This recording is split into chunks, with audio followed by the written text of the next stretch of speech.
dropped my very expensive microphone.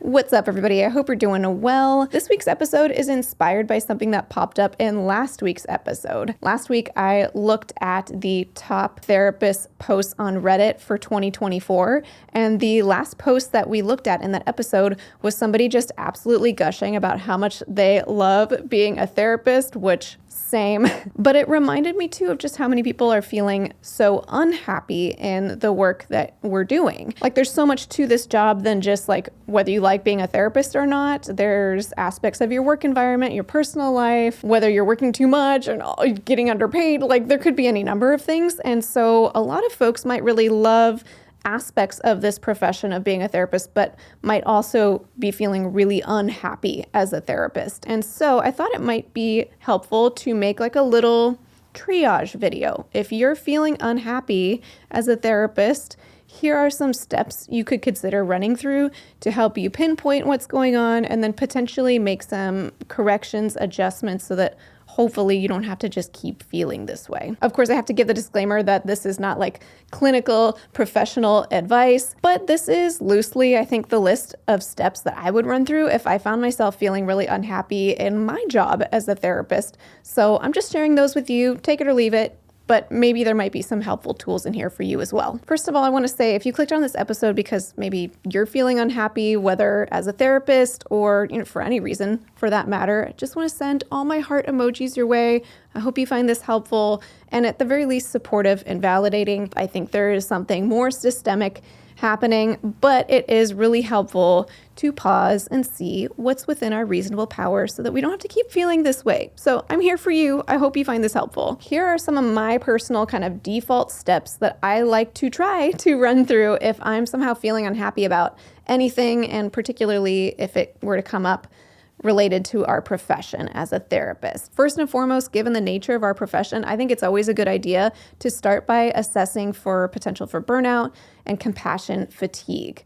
I really like to use the ProQOL assessment to do this. It stands for Professional Quality of Life Scale. It's available as a self-test. It only takes a few minutes. It's really easy to complete.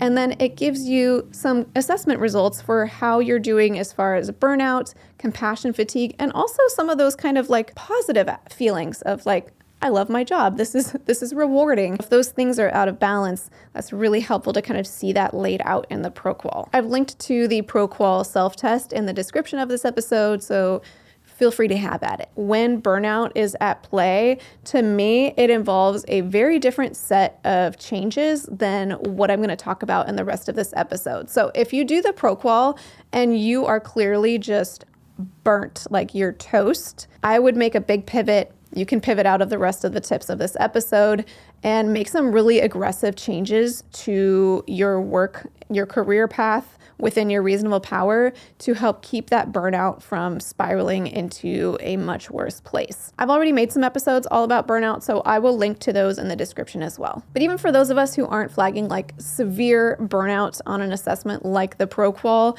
it can kind of give us little clues, little signals. Like, here's some little flags of spots where maybe I'm feeling a little dissatisfied, a little overworked, a little this or that, and give us some sense of direction for where to go. Sometimes unhappiness in our career can come completely from things related to the career itself, our workplace, the work we're doing, that sort of thing. But sometimes unhappiness in our career can sort of be born out of unhappiness across a lot of different aspects of our lives. So after doing the ProQOL, the next thing I would probably do is just sort of a check-in with myself is to run through the ACT Bullseye exercise. I'm not going to post an image here of the ACT Bullseye because it's copyrighted and I don't think I'm supposed to do that, I'm pretty sure, but I will link to where you can find the Bullseye. And generally the concept is with the ACT Bullseye, you are looking at your values across different arenas of your life, maybe your relationships, your workplace, your personal life, health, things like that. And then checking in to see like how close to living out my values am I in this particular arena and how far away am I from leaning into my values in this particular arena. Sometimes there might be areas of our life that are suffering quite a bit outside of our workplace, and then that makes things about our career much more difficult or potentially unsustainable. And if there's something that seems really off kilter outside of your career, then it's possible at least that may be contributing something to your unhappiness in your career. Okay, the next step I'd run through is to kind of go through the typical therapist questions that we'd ask when we have like a new client come in with a presenting issue, or maybe a new presenting issue with our clients. Those sort of like who, what, where, when, why type questions that, we like to gently ask our clients, like, okay, so you're feeling unhappy in your job. Like, can you remember when that first started? What sort of circumstances might have been going on for you around that time? Was it like a sudden unhappiness that seemed to come on all at once, or was it something that sort of gradually built up over time? Tell me what that felt like.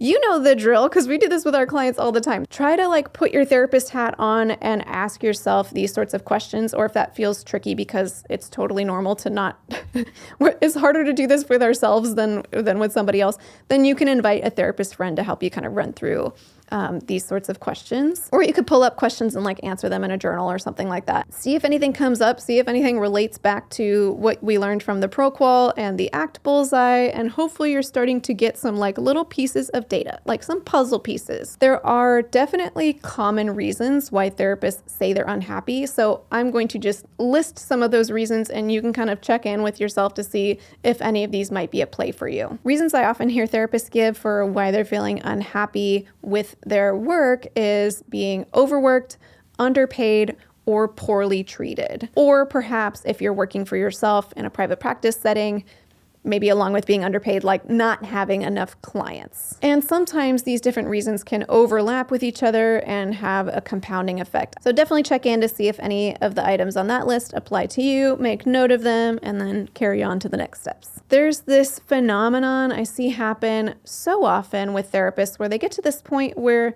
you're starting to maybe pinpoint some very likely reasons that are contributing to your unhappiness.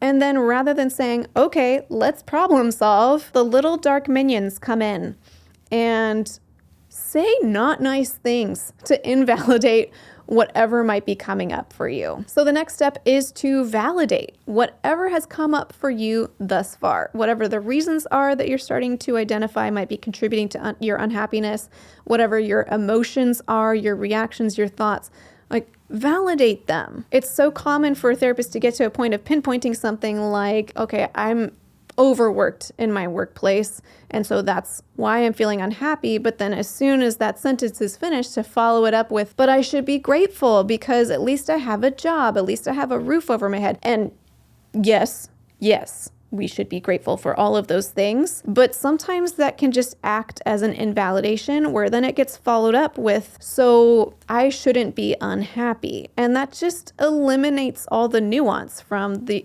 experience of it. It's okay to make space for acknowledging your gratitude for having whatever is going well or is positive, and have the nuance for saying, and yet there's some variables at play that are making it really difficult for me to feel happy despite all these positives that might also be true. Okay, so at this point, hopefully you've identified at least some potential contributing factors to your unhappiness. My recommendation at this point is to make small, sustainable, incremental changes, and to give each change like a little trial period. Again, we know this because we're therapists. We teach our clients about this all the time, but sometimes it's hard to apply these things to ourselves. But if we make little incremental changes that, make small approximations toward whatever final change we need, we're more likely to actually do those small changes. Also, as we implement each small change, we collect some data. Was that helpful? You get nuanced pieces of data, and sometimes that can also help reinforce any future changes that might be relevant to help you move towards happiness. Okay, and I already kind of mentioned my next tip, but the next tip after this is to escalate as needed. Make a small change, try it out for a little bit, see how that feels, check in, maybe run through the other items that I already went through on this list again, see how you're doing. And then if need be, make another small adjustment, and then just keep escalating as you go. Making small incremental changes like this too also helps us feel more decisive if there comes a point where we do need to make a much bigger decision. If we've already tried making a whole bunch of small incremental changes and we're still just feeling miserable, eventually we might come to the conclusion of saying like, this job, this career, maybe this workplace just isn't for me. I tried all the little things I could try within this context and I'm still so unhappy. That's really useful data to then say, okay, I already know now what I need to do. And of course, I feel like a broken record because I say this in almost any video where I'm talking about the well-being of therapists. Like, please, if you can access it, find support somewhere. Obviously, if it makes sense and you can afford it to have your own personal therapy, I fully support that option. But, lean on your friends, lean on trusted therapist colleagues to support you. If there are safe people, whether in your workplace or maybe it's people unrelated to your career, maybe it's in your faith circles or somewhere else, like just find your supports. And if you don't have any supports, go online. Like there's actually some really supportive spaces online. Maybe just vet them first. I can't vouch for the behaviors of other people, but I'm just saying that there are places to find support even if you don't already have existing structures in place. And I think that could really help you. Well, whenever I make a video like this, I always get to the last bullet point and then I think but there's so many more tips. The video also needs to come to an end. So hopefully this at least gives you a starting point, a reference point to kind of build from, see what you find. I imagine you will learn something useful by doing this and go from there. Know that this is not the full exhaustive list of how to fix everything in your whole life. If we could cram that into one video, that would be impressive. Just take it with a grain of salt. And before we close, I'd like to thank TherapyNotes.com for sponsoring this video. TherapyNotes helps with all of your practice management needs, from scheduling to notes to billing. They have a HIPAA-secure telehealth platform and so much more. If you'd like to check out TherapyNotes, you can get 2 months to try it for free with no commitment just by clicking the link in the description of this video. Thank you for joining me in this episode. I know it's a weightier topic, but to me, that also feels like all the more reason to make an episode like this because there are so many therapists feeling this way. So if you're feeling unhappy, just know you're not alone. There are supports out there because you're not alone. And I hope that you feel supported just by listening to this episode. And until next time, from one therapist to another, I wish you well.